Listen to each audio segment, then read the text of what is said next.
Operation Sindoor పహల్గామ్‌లో చనిపోయినటువంటి కుటుంబాల యొక్క భర్తల ని చూసి సింధూరం చెరుపుకున్నటువంటి మహిళలది కాదు.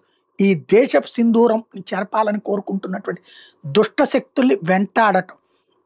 ఈశాన్య రాష్ట్రాలలో ఉగ్రవాదపు అంతం, దేశంలో నక్సలిజం అంతం, మరొక వైపున ప్రధానంగా జరుగుతున్నటువంటిది అసలైనటువంటి కుట్ర. అటు సర్క్రీక్ దగ్గర నుంచి వివిధ ప్రదేశాల్లో జరుగుతున్న కుట్రలు. వీటన్నిటిని ఇప్పుడు సైన్యం చాలా నిశితంగా పరిశీలిస్తోంది.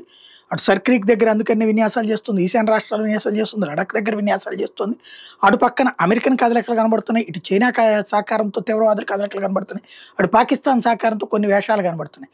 వాటన్నిటి మధ్యన ఏ ప్రయత్నమైనా సరే డెమోగ్రఫికల్ చేంజ్, వీళ్ళందరి ఉద్దేశం భారతదేశంలో బీహార్ ఎన్నికల లోపు ఏదో ఒక విధ్వంసం సృష్టించి మోడీ అసమర్థుడని ప్రూవ్ చేసే ప్రయత్నం చేస్తున్నారు. తద్వారా ఎన్నికల్లో దెబ్బకొట్టాలని ప్రయత్నం చేస్తున్నారు.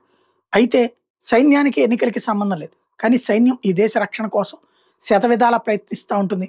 అందులో భాగంగా ఆపరేషన్ సింధూర్ కొనసాగుతోందంటూ తాజాగా మరొకసారి సైన్యం స్పష్టం చేసింది.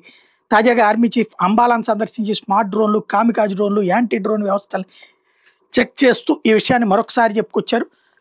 ఏదైతే స్ట్రైక్ కార్ప్స్ సామర్థ్యాన్ని సమీక్షించారు.